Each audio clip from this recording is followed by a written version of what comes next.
Hey there, and welcome to this explainer. When we normally talk about history, we tend to focus on kings or generals or these grand political battles. But today, we're going to reconstruct an entire human world from the ground up, literally, out of grass, roots, and soil. We're stepping back into the late 19th century American Great Plains to look at ordinary people who faced absolutely extreme environmental constraints. And they survived by turning the prairie itself into their homes. We're going to explore the visceral, everyday reality of the sod house. Right off the bat, I want you to listen to the reality of this pioneer account. Imagine you are huddled inside a single tiny room. Your walls are made of soil and grass. The air is thick with that damp, heavy smell of wet earth. A massive rainstorm has just passed over the prairie. But inside your home, well, it's actually still raining. See, sod is incredibly dense, but it is a terrible water repellent, so the roof basically acts like a giant sponge, soaking up all that moisture and then slowly dripping muddy water onto your floor, your bed, and your stove for literally days on end. As this quote from a homesteader's child shows, survival out here required an insane amount of psychological resilience. You essentially had to find the harmony in the mud. So moving into our first section, the promise of the plains and the law that moved millions. To understand why anyone in their right mind would choose to live inside a dirt box that rained mud, we really have to look at the macro-level political vision that drove them into this extreme environment in the first place. The real engine of manifest destiny was the Homestead Act of 1862. It offered 160 acres of land to anyone willing to work it. But, and this is a massive but, there was a catch. To legally claim that land, you were required to build a home within 6 months. When these settlers arrived on the Great Plains, they found endless seas of waving grass, but virtually no timber, nothing to build with.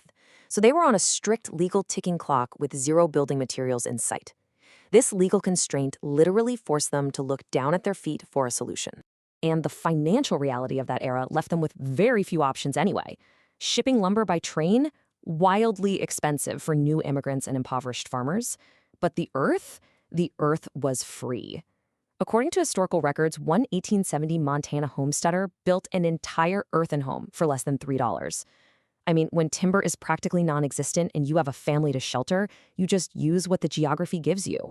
So we're left with this fascinating historical contradiction. The whole pioneer dream was all about boundless freedom, limitless skies, vast acreage, right? Yet the immediate physical reality was deeply claustrophobic. They basically traded the open sky for a tiny, dark, 14 by 16-foot dirt room that they had to share with the local wildlife.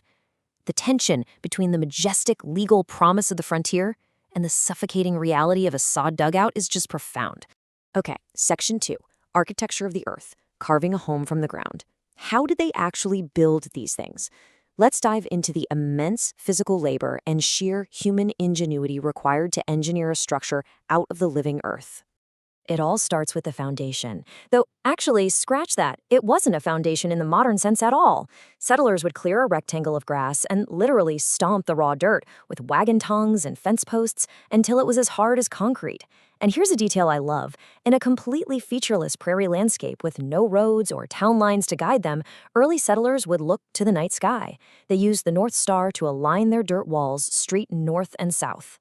The actual construction process was just backbreaking.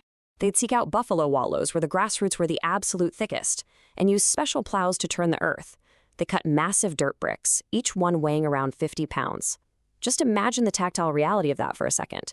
The dirt packs stubbornly under your fingernails, the sheer exhausting physical strain of heaving hundreds of heavy-rooted blocks to build walls 3 layers thick. And because the frontier was this massive melting pot of immigrants, you often had neighbors who spoke entirely different languages. They had to rely purely on rudimentary hand gestures to help each other stack these massive earth bricks into place. Moving on to Section 3, the biological reality of living inside the ecosystem. Because once the structure was built, you weren't just living on the prairie anymore. You were living inside its ecosystem. This quote perfectly captures the psychological recalibration of the frontier. When a pioneer woman was confronted with prairie snakes literally living in her walls, she didn't panic. She pragmatically accepted them as pest control for the mice. It was a complete, forced redefinition of what a home was even supposed to be. A sod house was in many ways a living, breathing antagonist. Because the walls were made of organic soil and root systems, they were an absolute paradise for insects. Families battled the incessant biting of fleas, mites, and bedbugs relentlessly. At night, you'd hear the constant scratching of mice actively burrowing tunnels right through your walls.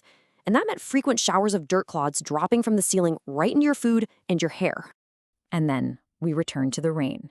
Now, sod walls provided excellent insulation.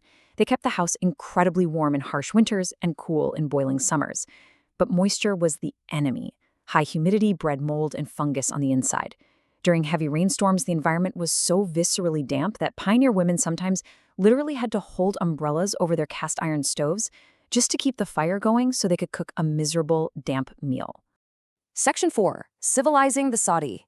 This is where we see human ingenuity in the dirt. Because despite these brutal conditions, the settlers desperately tried to impose the comforts and standards of Victorian domesticity onto their incredibly harsh surroundings. Take everyday survival mechanics, for example, baking bread. With no timber available, what exactly do you use for fuel? Well, you use what the vast herds of animals left behind, buffalo chips, which is dried dung. They would heat rocks, place a heavy three-legged cast iron kettle over them, and pile burning buffalo dung right on top of the lid. It was a brilliant adaptation to a severe environmental constraint. But you have to imagine the acrid, smoky smell that constantly filled that small, unventilated room while they bake. And without large windows, the inside of a soddy was overwhelmingly dark. Before candle molds became widely available out there, settlers had to invent makeshift lighting solutions. They called it a bitch light. It was simply a saucer of melted animal grease with a twisted rag serving as a wick. It provided this dim, smoky glow, really barely enough to fight back the oppressive darkness of those dirt walls. Extreme space constraints also forced some pretty clever custom built-in engineering. A 14 by 16-foot room housing an entire family meant imported, bulky furniture was completely out of the question. So the prairie bunk was their brilliant solution. They'd wedge forked tree limbs directly into the sod walls to support a bed. This kept it elevated and maximized the absolutely precious floor space near the stove for heat. And let me tell you, everyone dreamed of upgrading their floor. Swept dirt was the norm, but if you could somehow source the wood, a puncheon floor was a massive status symbol. By taking logs, chopping them in half, and laying the flat, smooth side up, you finally had a solid barrier between your family and the damp, bug-filled earth below you. So you see, a sod house wasn't static. It evolved over time as this constant project of civilization. In month 1, you have raw, bug-infested dirt. But by month 6, families would harvest native white clay to plaster those walls smooth. And by year 2, they were fighting back the rawness of it all by tacking up cheesecloth and applying imported wallpaper. They were trying desperately to make the inside of a dirt cave look like a fine Eastern parlor. It's actually wild to connect this past to the present.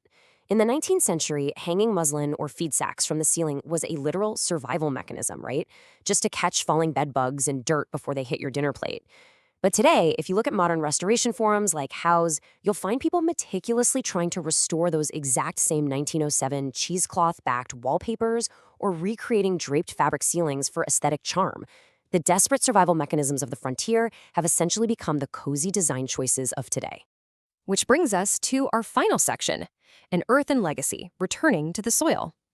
As we wrap up this explainer, we have to look at the ultimate fate of these remarkable earthen structures. 20 years. That was roughly the maximum lifespan for most unpreserved sod houses.